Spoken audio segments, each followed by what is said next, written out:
Good evening, everyone.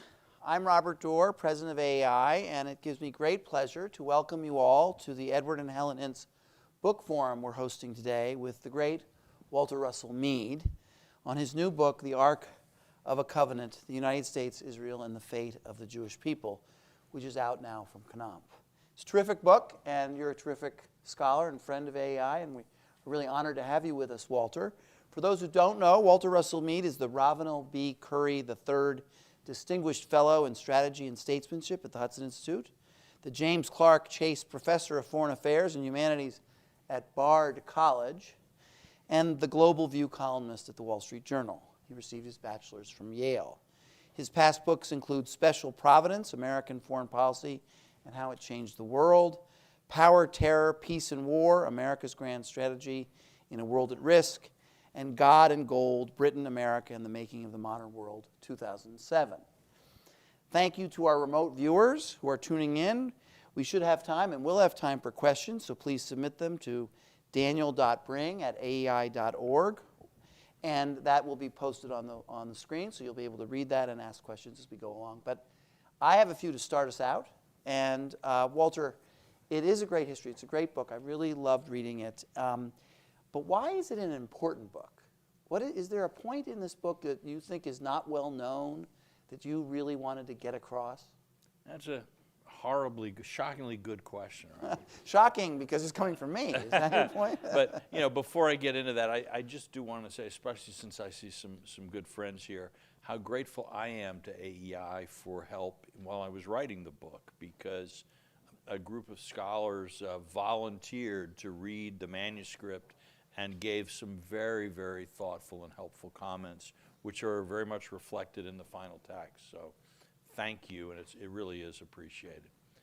All right, so why is the book important? I say at one point in the book that Israel occupies a speck on the map of the world, but a continent in the American mind. And that what this book is really trying to do is explore that continent.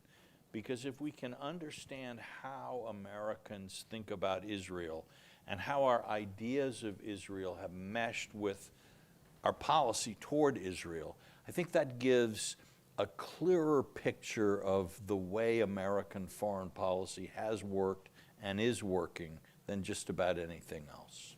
So you're saying that it's an important book because you're describing how important and significant it is to America, this topic.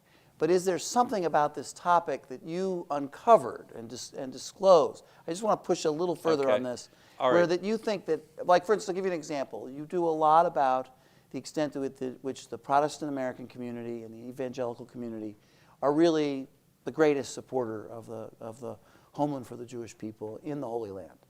Is that the revolution you think you're offering? No, but it is that, all right, I think the key idea I'm trying to get forward in this forum about America is that there's this sense of providential nationhood. You think about Americans around the time of the Revolution and the first generation of independence.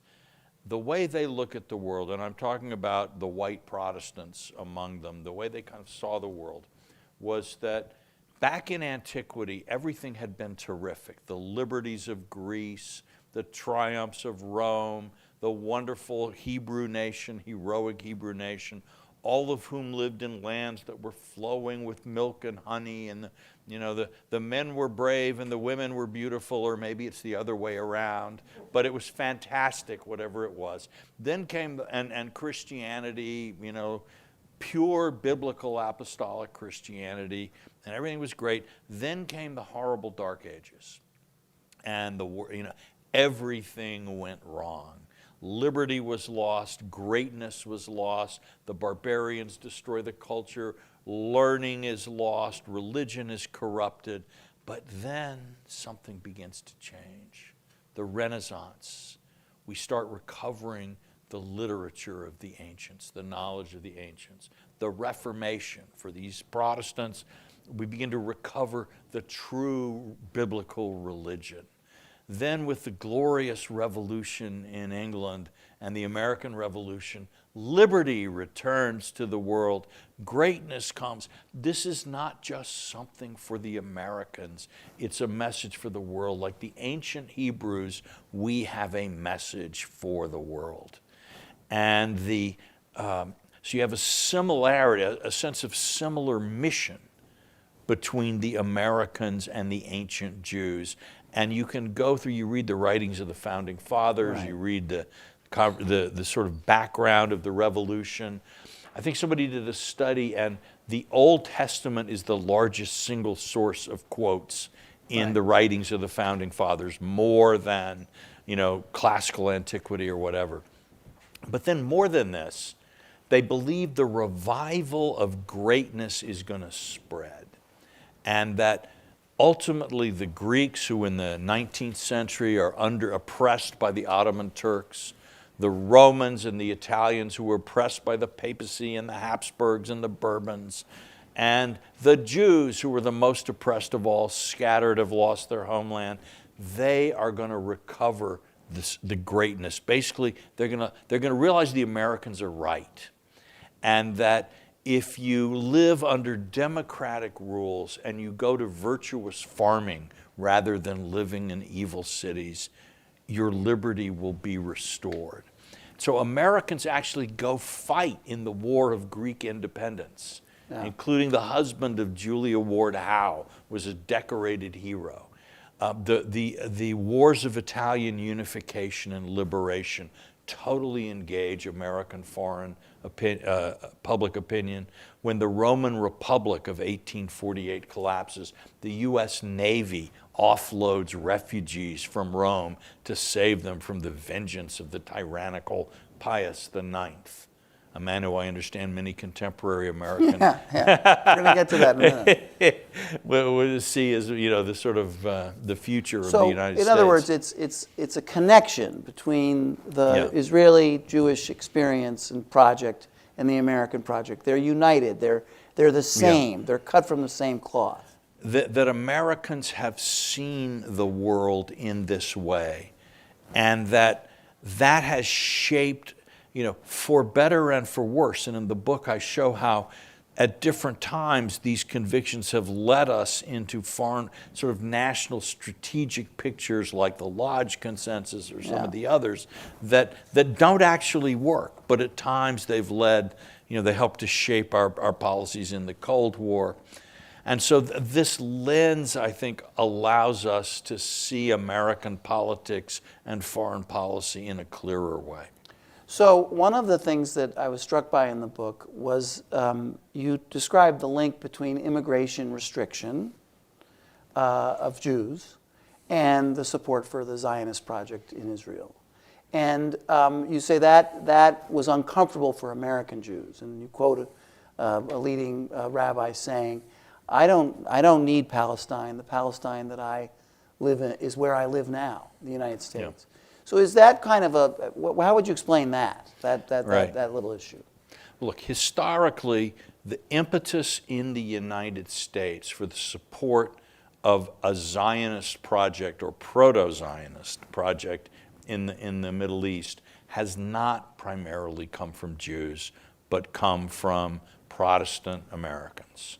That in 1891, 2 years before Herzl had written Der Judenstaat, which was kind of the first great organizing book of Zion, modern Zionist movement, 2 years before then, President Benjamin Harrison is sitting peacefully in the White House when Secretary of State James Blaine comes in and gives him this petition asking him to use his influence to get the Europeans to use their influence to set up a Jewish state in Palestine. And this petition is signed by John D. Rockefeller, J.P. Morgan, Cyrus McCormick, the Chief Justice of the Supreme Court, the Speaker of the House of Representatives, and a galaxy of the religious, journalistic, and political establishment of the Anglo-American WASP establishment. Jews are very much absent from this. But this idea that somehow the Jews need to be back in Israel and it's good for America if they go, was already prevalent. American Jews are coming out of a very different tradition. There's a kind of a imagined history people have of, oh, the Jews have always wanted to go back to Israel, and this is this ancient longing. Well, in a religious sense, yes, but in the way it kind of worked out in modern American and European history, not so much. One of the first Jewish prayer books in America that was published shocked a lot of conservative Jews because it omitted the prayers for a return of the Jewish people to Palestine. And again, this was not just an American phenomenon, but Reform Judaism, sort of in the Enlightenment in its Jewish form, often repudiated the idea of Jewish peoplehood, that is, that Jews were a people who should have a nation. Rather, a French Jew was a Frenchman of Jewish origin, and being French was enough, or being American. And Jews frequently opposed Zionism in those years, partly because they were afraid it would be dual loyalty. You know, it's like, wait a minute, you say you're as French as all the other Frenchmen, but now you have this interest in this foreign state? No, no, no. So, this would undercut the basis of integration of Jews. Uniquely, really, in America, we had a way of thinking about ethnic and religious minorities that provided a home for an ethnic and religious minority that had a sense of national vocation outside the U.S., like Irish Americans. Most of them are Catholic, not all of them, you may have observed, are religious. But in general, they tend to want Ireland to do well and often would like for England not to do so well, all right? And, you can be American and be that way. You can be Italian American. And an American Jew who might or might not be religious but belongs to an ethnic and religious minority and wants Israel to do well, this is not some kind of dual loyalty that separates you from America. It's kind of what being an American is. You mentioned Catholics, and in the book, the way I read it is that this support for the project and this embracing of it and support for Jewish homeland is much more a Protestant thing than a Catholic thing in the United States. Is that fair? I think historically that's largely true. For one thing, the Vatican actually had a kind of a Zionism of its own, and this is, again, theologically for Catholics, the church, the Catholic Church, is Israel. That that all the promises intended for Israel in the Old Testament now go to the Catholic Church. And so if anybody has a claim on Palestine, it's not Jews but Catholics, to wit, the Crusades. And also the Vatican diplomatic position was that it wanted the Christian holy sites under international sovereignty, was not that eager to put them under Jewish sovereignty. The Vatican was slow to recognize Israel as well. Yeah. So you have a different sensibility here. But that said, if I had the time, I would love to write a history of American Catholicism sort of in a political and cultural context, because it is a story that is of world significance that hasn't been told fully, I think, fully told. And it's interesting that Catholics, and especially religious Catholics, were often quite anti-Semitic. Yeah, that's what I was getting in the at. modern era. That with the French Revolution, where modernity and liberalism, it was too much for them. They couldn't handle it. Also it actually actively persecuted them. Yeah. So I think the Pius IX syllabus of errors condemned basically every democratic idea that they Yeah. could think of That's what I as was getting at. anti-Catholic. Right. The wealth of nations was actually placed by the Inquisition on the index of forbidden books, Yeah. that you could be excommunicated for reading it. So Jews, often seen as aligned with Freemasons, were seen as part of this alien, destructive force that was breaking up the harmony of traditional Catholic Europe. But in America, this works a bit differently. For one thing, Jews and Catholics in America are both outsiders, while in much of Europe, the Catholics were insiders and the Jews were outsiders. They're both outsiders. They're often immigrants working side by side in factories or experiencing common problems with landlords and so on. So political activism brings them together. And the labor movement Yeah. bring American Jews and Catholics into some kind of a fraternity that really changes the relations between the two groups. I think it's fair to say today that American Jews and American Catholics have much easier and deeper relations than Jews and Catholics in much of the world. Turning to the Arab world for a minute, another interesting group. You don't write much about the Arab world in the book, at least as I see it. And the first question I have is American support for Israel made easier by the fraught nature of the Arab world and of Islam? I mean, is it easy to be to be for the Jews when their enemies are so bad? Well, at the moment, of course, the Jews and the Arabs are getting along pretty well. Yeah, okay. And you could argue that part of the problem for the Jews, at least among Democrats right now, for Israel, is, wait a minute, the Saudis like them?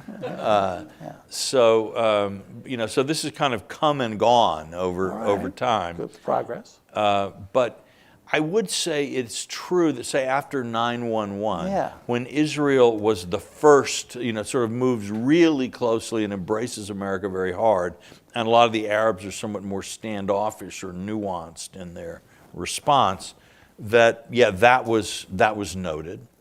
The fact that during the World War II, the Palestinians sided with Hitler, and the Jews of Israel, Palestine, however, reluctantly sided with Britain. That also counts. But as I note in the book, Stalin actually had more to do with Israel's independence than Truman did. And actually, Stalin used the money that the Jews paid him for Czech arms, helped consolidate communist rule in Czechoslovakia, which was a total violation of America's most critical foreign policy initiative at the time. And so this idea that somehow Israel and America are always side by side, it's just not actually the way it happens. But Israel has been pretty good to work on the atmospherics where possible. I may have oversimplified this, but I wondered if you'd describe your view of the Palestinians. You seem to say that prior to 1945, they really were not a country or a people, and that they were just part of a much larger Arab world that could easily give up a tiny part of their holdings. Do I have that right? No, well, that's the way a lot of Americans at the time looked at it, okay? How people become a nation is a complicated thing. And the Palestinian sort of move, in the 19th century, I think it would be anachronistic to speak of a Palestinian nation. At that time, if you'd asked the average, you sort of took a walk in Palestine and said, what are you? Somebody might say, I'm a Muslim. Somebody else might say, I'm a Syrian. Somebody else might say, and then give you their family name. Somebody else might say they were a Christian. You had these different things. Nationalism in that part of the world really hits in the 20th century. Mm-hmm. And for the Palestinians, the struggle with the Zionists is the kind of defining, a bit like, for the Irish, it's the English that make Ireland, Ireland in some ways. It's the opposition to the invader that creates a national sense. So the Palestinian people emerge out of this. 1945, I would say more like 1920 would be the time when I would say that Palestinian national consciousness was beginning to emerge. In the period since 1945, what American or Israeli decision do you think is most regrettable? There's so much competition for that. Okay.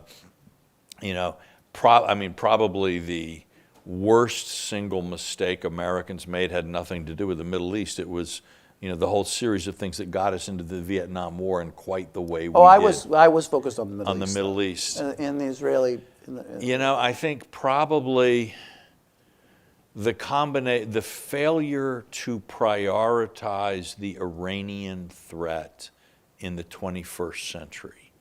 That is, this would be partly, I'm talking about the Iraq War, but also I'm talking about the JCPOA, that if you really look structurally at American interests in the Middle East, Iran is the center of problems in a way that no other country has been. And yet, if you look at the last 20 years, what you see is Iran has made fairly continual progress. At sometimes it's pushing the nuclear agenda, and at other times it's pushing a kind of regional subversion / terrorism political agenda. But it continues to improve its position. And we have allowed ourselves, I think, to be bamboozled at times, sidetracked at times, and we've gotten ourselves into a pickle. For the Israelis, that's a little bit harder. But I just note that you're not picking any circumstance where, for instance, in the two-state solution or any number of these negotiations between the multiple presidents, where there might have been a chance for peace. None of those things you're saying now, gee, we had a chance there and we passed it off. I think, look, I remain a fan of the two-state solution, but it's sort of like the way you could be a fan of the Chicago Cubs. You want them to win the World Series, but you're not making plane reservations. Okay. But I'm not sure that, I think there's a tendency to blame, everybody wants to blame this side or that side. Arafat should have signed this, so-and-so should have done it. Obama shouldn't have done that. Right. I tend to think that actually it just wasn't there. Dennis Ross will say that really Arafat could have signed accepted the Clinton parameters and just didn't back in 2001. I wasn't there, but but again, as I look at it, it just, I think, okay, it's by the time you actually get to these final negotiations, Clinton has, Bush has won the 2000 election. Clinton is a lame duck. And a lot of the stuff, and Clinton is saying to the Palestinians, you need to sign up now because I'm the most friendly president you're going to get. The next guy won't like you as much as I do. But a lot of the stuff in the deal that works for the Palestinians depends on Congress passing huge appropriations for aid for the Palestinians. But you've just told me that the new guy isn't going to like me as much. You're really asking me to buy a pig in a poke here. Okay. So I don't, and in any case, I'm not sure that Arafat ever thought, by the way, my own personal relations with Arafat, while not deep, were extremely pleasant. The one time we met, he gave me a back rub and a kiss. So that's a big back.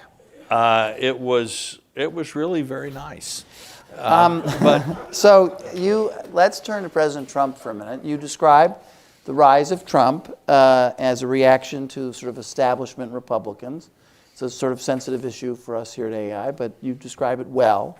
And then you describe that his administration sort of made an alliance with Israel and an alliance with evangelicals in support of Israel that was against American Jews. The majority, yeah. And tell us a little bit about that dynamic. Well, this again, one thing to remember, and this is something I didn't really understand when I started the book, but learned as I worked on it, is that if you go back to what was Theodor Herzl, the founder of modern Zionism, what was his core message to the Jews of Europe? It was this: liberalism will not save you. That is, the Jews of Europe at the time were saying, look, we're being assimilated, human rights, democracy, the rise of these things in Europe is going to give us a new and secure place. And Herzl says to them, if you trust these very nice, sweet human rights activists and legal guarantees, you are all going to be murdered. They will kill you, and nothing, and all of the nice Philo-Semites and Dreyfusards and all of these people will disappear or be helpless when the time comes. And for the most Jews in Israel are descended from people for whom Herzl was right.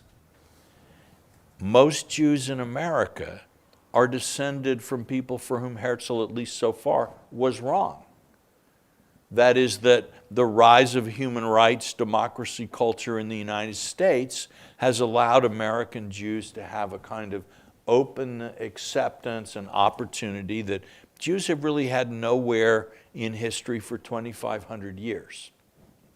And so when an American president says to Israeli Jews, look, what you really need to do is take risks for peace, and let's have an agreement with the Palestinians, and it will be, and it will have the support of the liberal world, and your democracy will be safe, and you will be popular, and this is going to, and this will protect you while remaining an armed camp, vigilantly, protecting yourselves against a hostile enemy. Sooner or later, that's going to lead to disaster. All right? And the large majority of American Jews hear that, and they'll say, well, maybe I quibble with some of the details, but overall, that kind of sounds right. While often a majority of Jews in Israel listening to the same thing say, I just think there's something wrong there. I don't buy it. Right. So in that sense, Trump's approach, which, I hope I won't offend people here too much if I say there's not a lot of idealism in Donald Trump's approach to world politics, all right, that Trump's sort of realist calculus and saying, forget about like the UN and international guarantees, and let's make a hard deal, a tough deal, and let's go over the heads of the Palestinians. Let's not pay lip service even to two-state solution.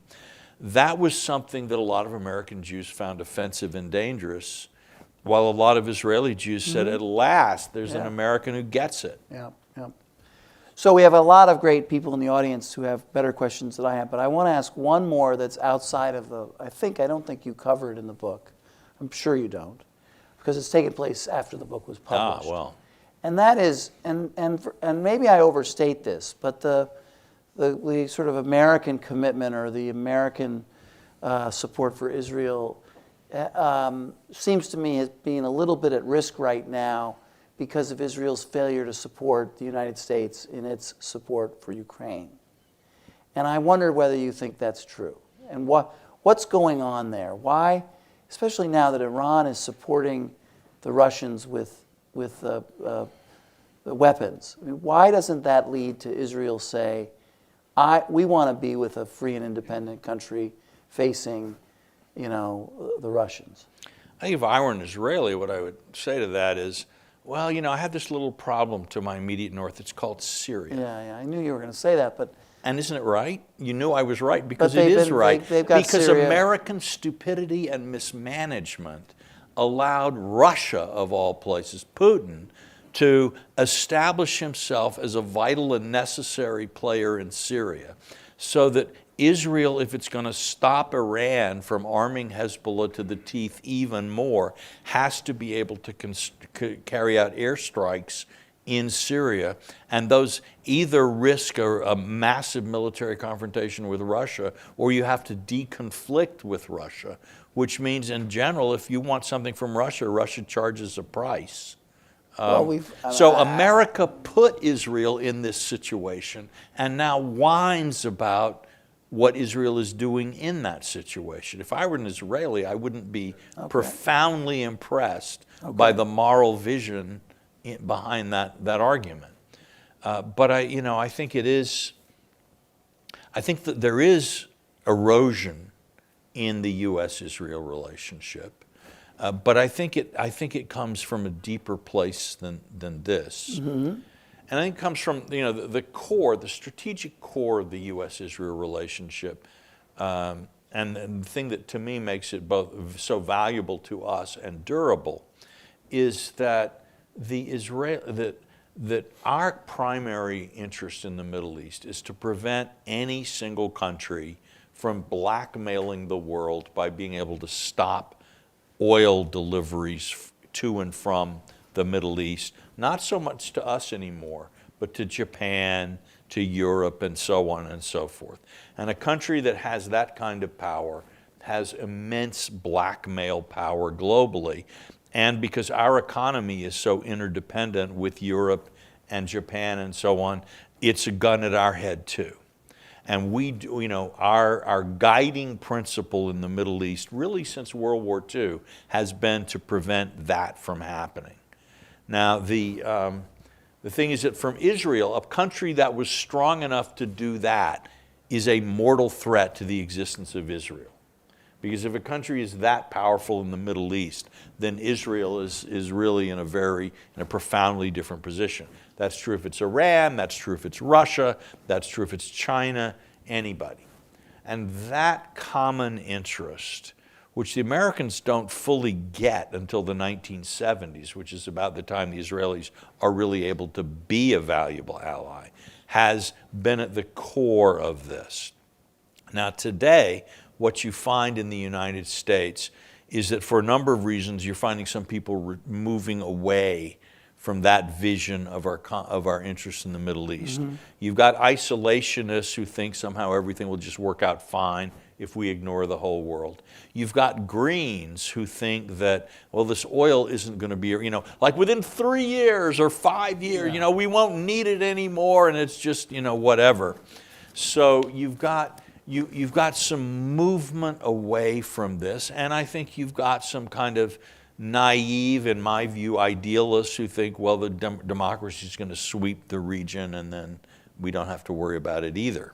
Because obviously when you have democracies, you don't have power politics anymore. So on the American side, there is a less strong consensus about the core nature of our strategic interests in the Middle East. And that then means that while on the Republican side in general, we still have more of of that traditional view, though you have your isolationists and so on. Mm-hmm. And on the Democratic side, it's a bit weaker, though I think sensible Democrats still do kind of see this. So because of that, the relationship risks being a bit more politicized. I mean, this should surprise some of the people who might disagree with a lot of the so-called realists, because really I'm making a very realist argument about the nature of our relations with Israel. I'm just saying that a lot of conventional realists don't understand the national interest very well. Okay, so let's open it up to some of the people in the audience who might have better questions than this. So Giselle and then Danny. Is there a mic or do I I don't know if there's a mic. I don't see a mic. I don't need. Okay. All right. My experience of AEI is that you guys can project. But. Yeah, that's right. I just want to know my direction. Here it comes. Okay. So let's wait for the mic. Walter, I want to ask you about the future of Zionism in the evangelical community, which is being roiled by Trumpism and all the other maladies of modern politics. I don't see Nick Fuentes as a Zionist, for example. Can you imagine that this, this has been sort of the steadfast, most steadfast element of Zionism in the American context? Can you see that being diluted over the course of time? Right. Well, it's not, it is not a permanent thing. While theologically evangelicals have always thought it was a great thing, actually in 1948, the Southern Baptist Convention refused to send a telegram congratulating Harry Truman on his recognition of Israel. I think that was because they were looking forward to the Dixiecrats running in the fall and they were mad at Truman. But nevertheless, it's interesting that at this critical moment, the evangelicals kind of weren't there. And again, there's this kind of, you find this mostly among anti-Zionists, that the idea is that Israel as a country really doesn't exist because it is strong. It exists because America props it up. And the reason that America props it up is constituency X plus Y plus Z. And so let's beaver away and let's gnaw at the support of this constituency, gnaw at the support of that. And then sooner or later, first the evangelicals will fall, then the X will fall, and then Israel will fall. To me, this simply reveals the bankruptcy of and this is the Palestinian national movement in terms of a concrete political vision.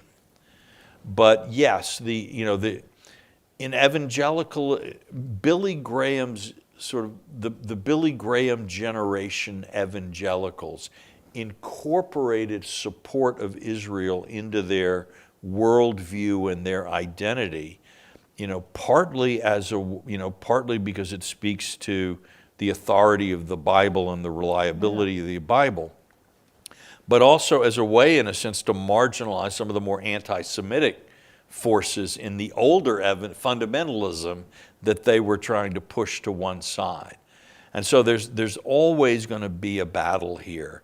And I do think that the emergence of the Trump movement and the divisions in American evangelicalism that have erupted onto the surface since then have created a different conversation. I am a little bit of an optimist in the sense that I don't think the crazies are going to win the argument among American evangelicals.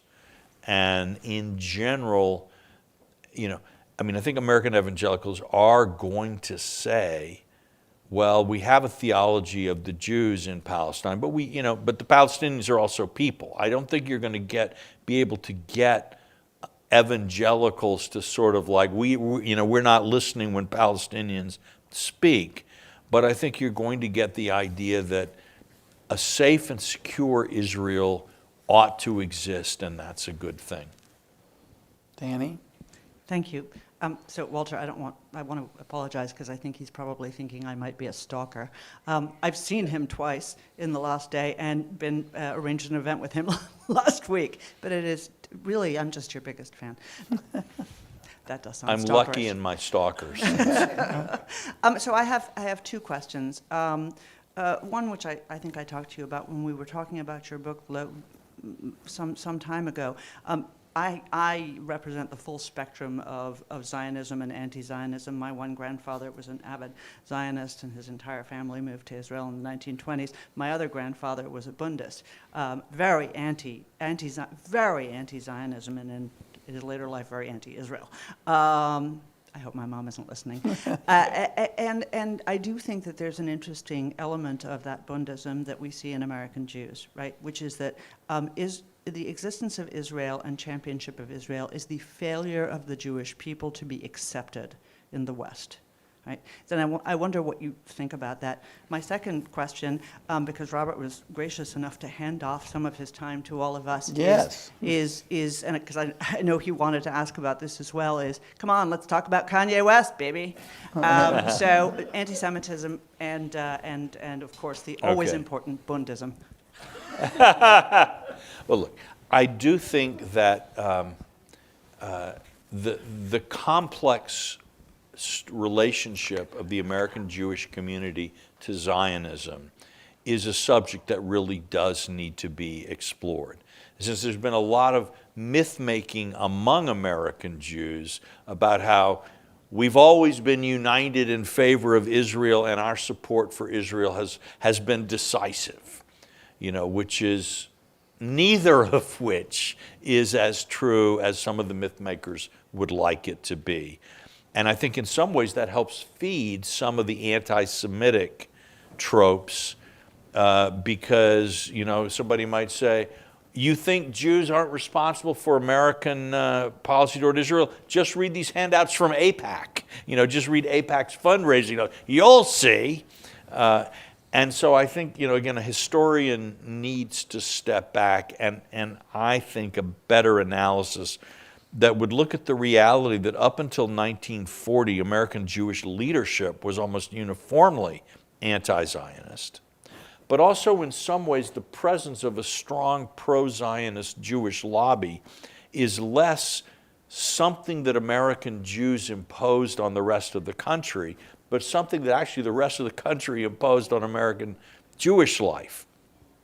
That if it's in the 1930s and you're Jewish and you would like to, you'd like to advocate, you want to express your identity in politics, right? You go out and you say, well, we Jews are working people, I'm for socialism. You basically are not greeted with, kisses and flowers by the American establishment. Maybe parts of Alger Hiss would be fond of you. But, and then you say, oh, I need, I'm going to really stand up for my people and we need a stronger anti-Nazi thing. People say, shut up. Right? I'm going to advocate for my people. We're going to have immigration restrictions lifted. Shut up. I'm going to advocate for my people, and I think there should be a Jewish state in Palestine. You go, baby. That is wonderful. Right? Yeah. So that for American Jews, pro-Zionist political action was actually a way of integration.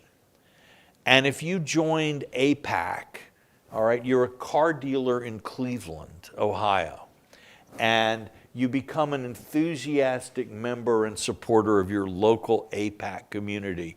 Your non-Jewish neighbors are saying, that's terrific. What a great cause, and we like Israel too, and this is just tremendous.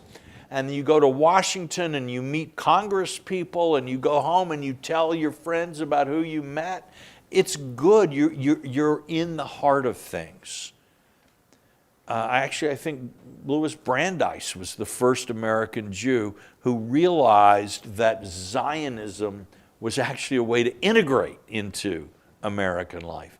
First guy to do it internationally was Benjamin Disraeli, who actually wrote proto-Zionist novels in the 19th century. Yes, Coningsby, I think. So I've answered the first part of your question at great length and studiously avoided Kanye. Okay. Look, anti-Semitism is sadly as American as apple pie. There's a long record of anti-Semitism. It's never been as virulent here as it has been in parts of Europe. But I remember reading at one point in the 17th century, there was only one Jew in Maryland, and he was on trial for blasphemy. So the record is not America, the perfect asylum for the Jews by any means. In general, populist movements have been particularly vulnerable to anti-Semitism. Think about William Jennings Bryan's most famous speech. It's an anti-Semitic dog whistle. Thou shalt not crucify mankind upon a cross of gold. Whew. Okay? If you can't hear that, you're not a dog. And the idea of Jewish bankers as being in league with all the forces of evil. A lot of the muckrakers, the progressive writers, would actually had all kinds of inflated statistics of Jews for the Jewish involvement in crime, particularly the white slave trade, what we would call today trafficking, human trafficking. Jews were often sort of seen as the dominant forces in this industry, and so on and so forth. And in the 1880s and 90s, when American life was being disrupted by a series of depressions, by the Industrial Revolution, by mass immigration, anti-Semitism really becomes prevalent, again in the Depression with people like Father Coughlin. And it's in the long prosperity after World War II, not only anti-Semitism, but many other forms of prejudice and hate, ranging from anti-Catholicism to racism, progressively fade in American life. I think we're now going through another disturbing economic and social period, and we're seeing these things resurface. That would be my basic reading of what's happening. Hal? Walter, in your view, does either the Israeli relationship with China or the U.S. prioritization of China pose anything more than the normal amount of danger to the U.S.-Israel relationship? I think it's, it is certainly if the Israelis or the Americans don't handle this well, there could be a problem. But I'd say there's nothing unique about this dynamic than, say, the U.S.-German relationship with the German relationship to China or others. This is not some special little U.S.-Israel thing.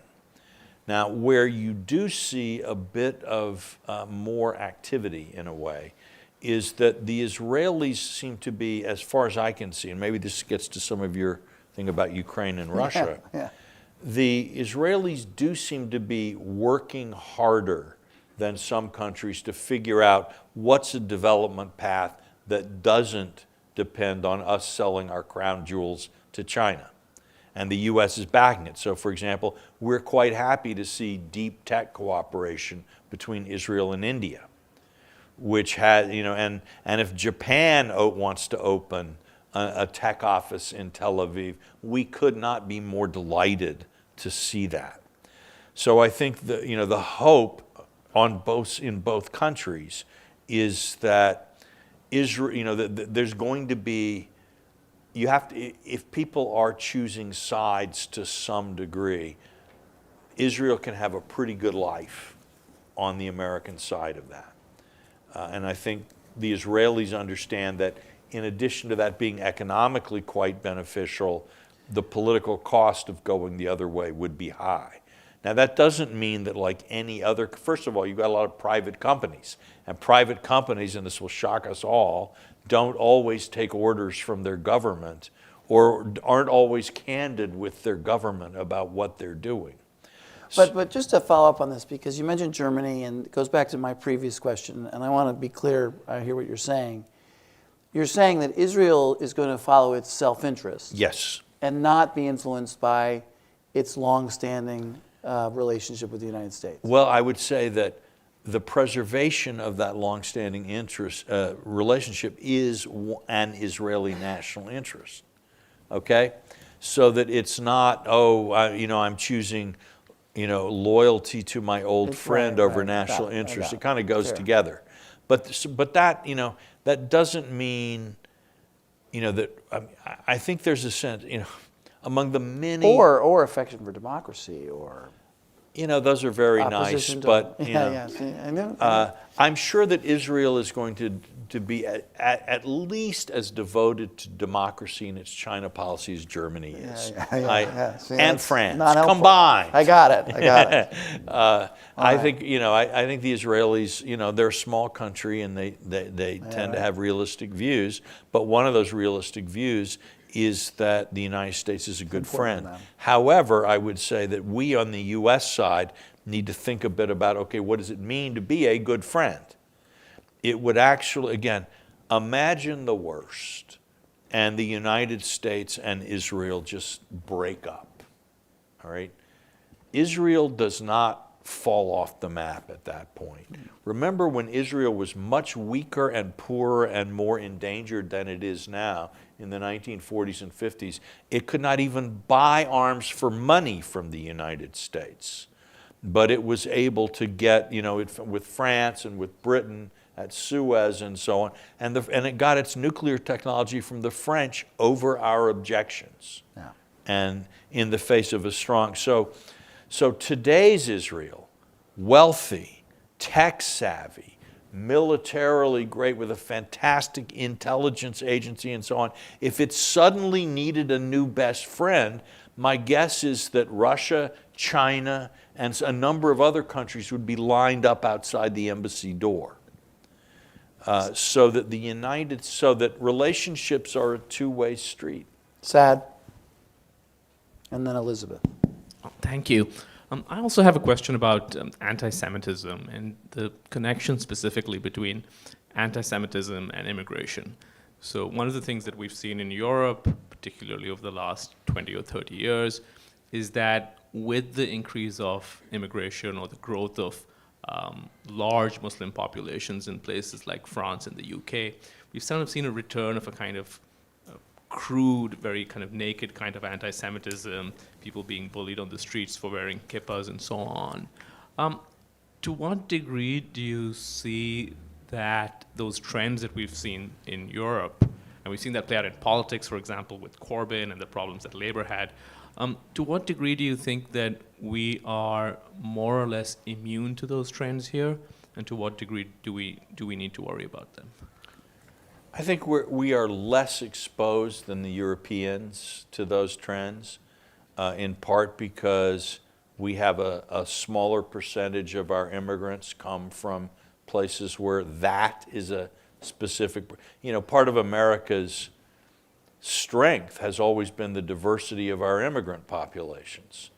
And so in a country like France, where just a really large proportion of immigrants comes from a small number of North African countries, all of which have quite complicated historical relations with France, the immigration problem or the problem of migrants in French society is something that we've never quite had an analog of in the United States, where we have so many different countries, so many different cultures coming in, and then so many regions into which they go, that you've never had an American situation in which immigrants seem to constitute a separate political body.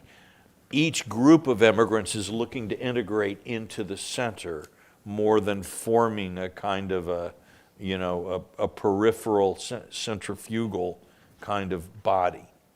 That in a lot of European countries, the power of assimilation is less, and the likelihood of forming some kind of counterculture is stronger.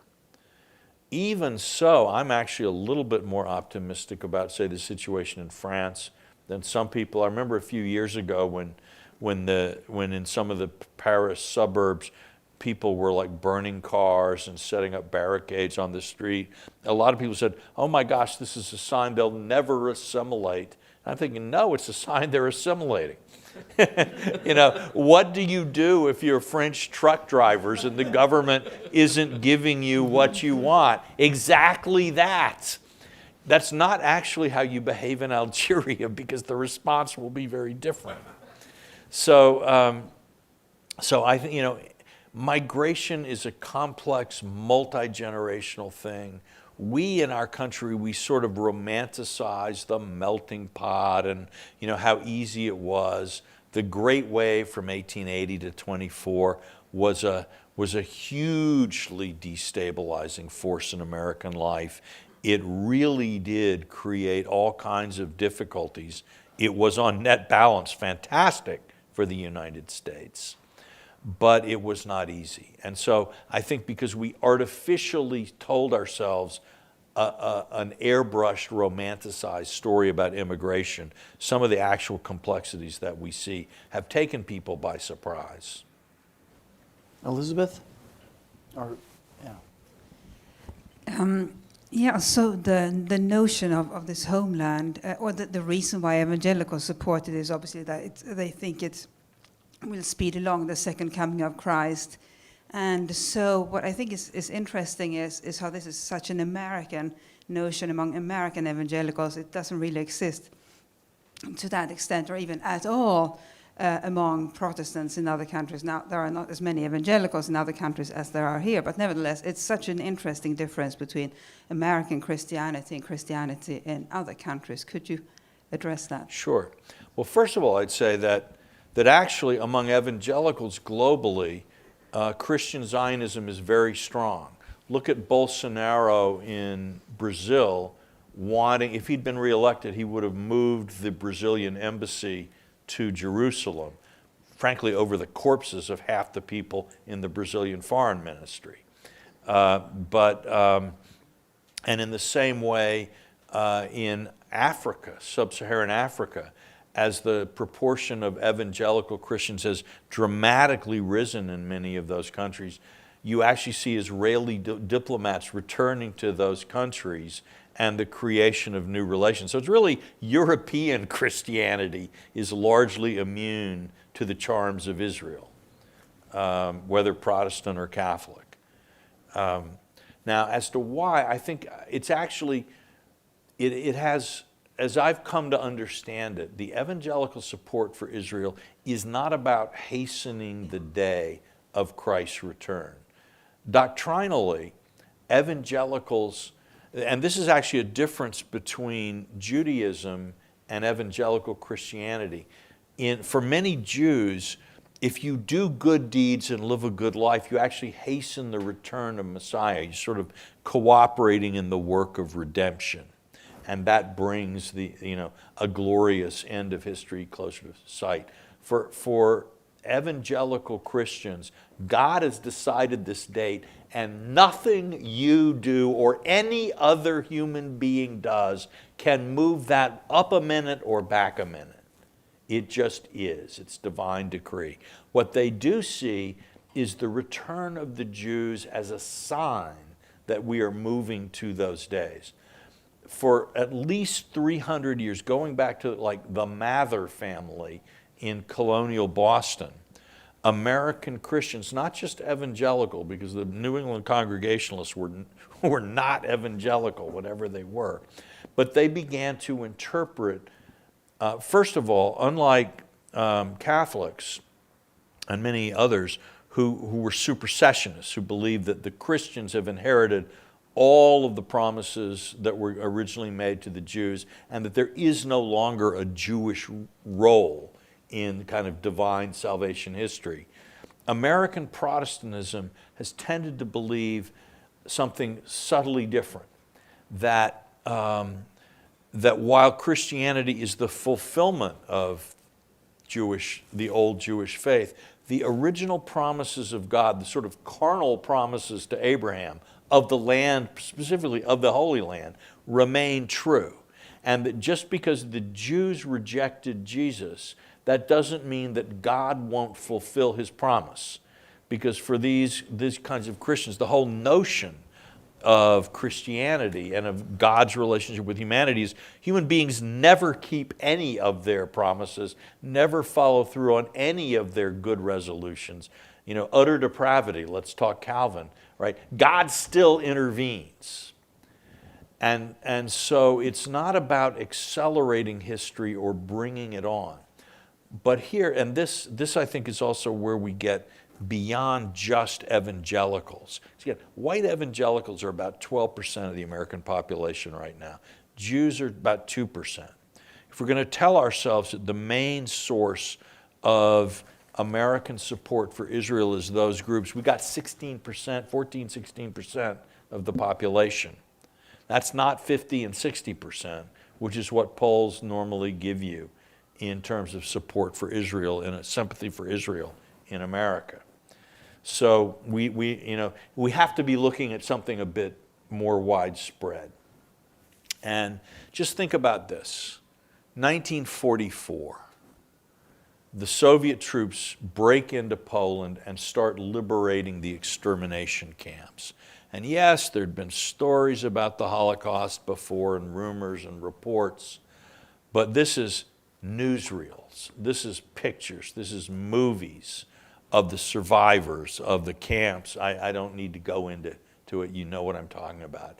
And what this does is it blows the Enlightenment sky high. The whole moral premise of Enlightenment thinking is that the advance of science, technology will cure the evil that is in the human heart and will change humanity, make us better. And so we can leave behind the murder, the barbarity, all those horrible things go safely into the past.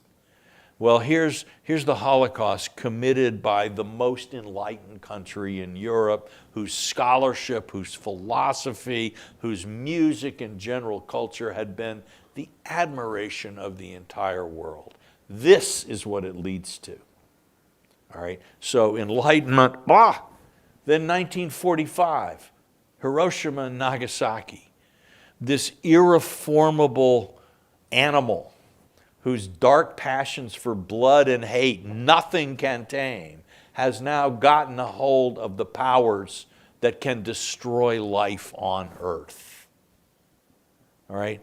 That, honestly, I believe that has plunged humanity into an existential crisis in which we're all still wallowing today. That a species in which we cannot really have any faith has the ability to exterminate itself. All right, 1948, Jewish-Israeli Declaration of Independence. Now, again, you don't have to be a fundamentalist in America to have known that your churches teach you that one day the Jews will return to the Holy Land. So first of all, you're getting like, the Bible is true. Because people, like, biblical critics have said, well, the book of Isaiah, this was not written in the 8th century BC, but there were several Isaiahs, and some of them were like 100 years later. Fine, but none of them were after 1948. All right? There is something, this ancient book, maybe it's 2,400 years old, maybe it's 26 years old, who cares? It's very old, and it said this would happen, and it's happening. So it kind of renews people's faith at a time where there's very little to be, to make you feel good. But it also says God is in charge of history. God rules. And this chaos, this despair, this shadow that is eating the heart and the hope out of humanity, there is something bigger than that. And Israel, the existence of Israel, is a sign of hope to the whole human race. That's the level, it seems to me, where the state of Israel has kind of penetrated American consciousness. Nicholas? You may already have answered my question, Walter, but just now. You spoke already about Herzl. Will you say a little bit about Jabotinsky and his legacy and what that means for Israel and America? Yeah, well, look, I think Herzl was a terrific activist, thinker, and in a sense a prophet who saw in a vision the extermination of European Jewry. But Herzl never overcame a certain naivete. Altes Neuland, his novel about the Zionist state. A traveler from Europe comes up to one of the Arabs and says, "Aren't you angry at the Jews who've dispossessed you?" And he says, "Why would we be angry? They have, the Jews have brought us prosperity and hope, and, we have brotherhood with the Jews." And Jabotinsky basically said, that's not going to happen. And Jabotinsky's idea is that Israel can only maintain its... Herzl's brilliance was that without a political title to land, without moving towards sovereignty, Jews immigrating to another part of the world is just repeating an old pattern. There has to be a sovereign state. Jabotinsky's contribution is, and the sovereign state needs to be strong and tough, and it's not going to be able to make its way in the world purely on the basis of goodwill and concessions. All right, and and I think all Israeli prime ministers, including Ben-Gurion, had more of Jabotinsky in them than they were willing to admit. One of the reasons they used to, the Israeli labor movement used to hate Jabotinsky had nothing to do with his attitude toward the Arabs. It was entirely about he was anti-socialist. And it's important in understanding the politics of the relationship. In the 1950s, Israel was the most socialist free country on earth. It was seen as a role model for successful socialism. So that the democratic socialists of America, and I kid you not, made Israel their poster child. And you people say socialism can't protect freedom. Look at Israel. You people say socialism can't build a prosperous society. Look at Israel. It may not be rich, but they're defending themselves. They're integrating immigrants. Socialism works, and Israel is the proof. So, all right, seriously. But Jabotinsky didn't buy any of that, and he was marginalized. In the 70s, as the wonderful experiment in Israeli socialism stopped working quite as well, Margaret Thatcher might have had a few words to describe what might have been going on there.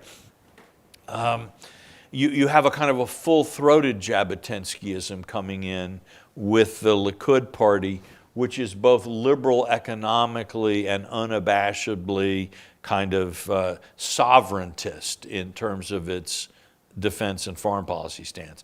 But again, as people have noted, the difference between Labor Israel and Likud Israel on security matters is not large, and to some degree has to do with the Labor people being more willing to try to say nice things to the Americans, while they nevertheless go ahead with the stuff that they think they really need to do. So this has been a great conversation. Thank you, Walter. Thank you to all of our scholars that have been here and enjoyed the conversation. Walter, it's great to have you. Thanks for being here. Great to be here. Thank you.